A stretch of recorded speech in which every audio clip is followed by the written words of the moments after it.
আপনি তো মশার কামড় খেয়েছেন। মশা কিভাবে কামড়ায় ও মশা কামড়ানোর পরে কামড়ানোর জায়গাটা লাল হয়ে ফুলে ওঠে ও চুলকায় কেন, আমি সে সম্পর্কে আলোচনা করব।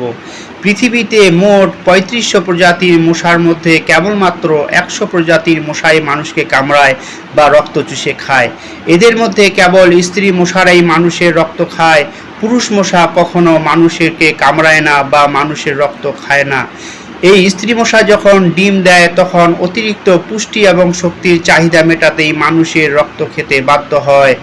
রাতের অন্ধকারে মশারা কিভাবে মানুষকে খুঁজে পায়, এর কারণ হলো মানুষ যখন নিঃশ্বাসের সাথে কার্বন ডাই অক্সাইড ছাড়ে তখন এই কার্বন ডাই অক্সাইডের গন্ধ মশা খুবই পছন্দ করে, অথবা মানুষের ঘামে অবস্থিত রাসায়নিক অক্টিনল মশা খুবই পছন্দ করে। এই অক্টিনলের গন্ধকে অনুসরণ করেই মশা মানুষের কাছে আসে।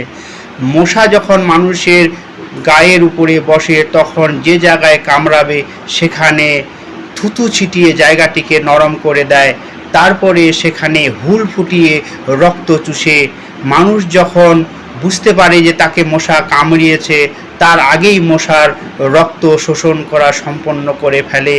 মশা যখন রক্ত শোষণ করে তখন শরীরের মধ্যে একটা শ্লেষ এবং রাসায়নিক শরীরের মধ্যে ঢুকিয়ে দেয়।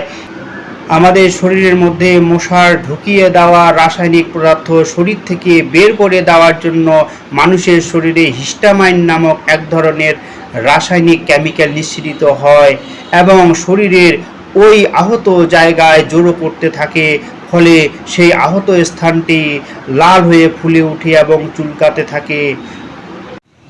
মানুষের শরীরে মশার দ্বারা ঢুকিয়ে দেওয়া এই রাসায়নিক পদার্থ থেকেই ডেঙ্গু, ম্যালেরিয়া, চিকুনগুনিয়ার মতো নানান প্রাণঘাতী রোগের সৃষ্টি হয়।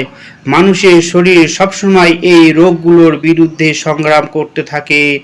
যখনই ব্যর্থ হয় তখনই মানুষ অসুস্থ হয়ে পড়ে।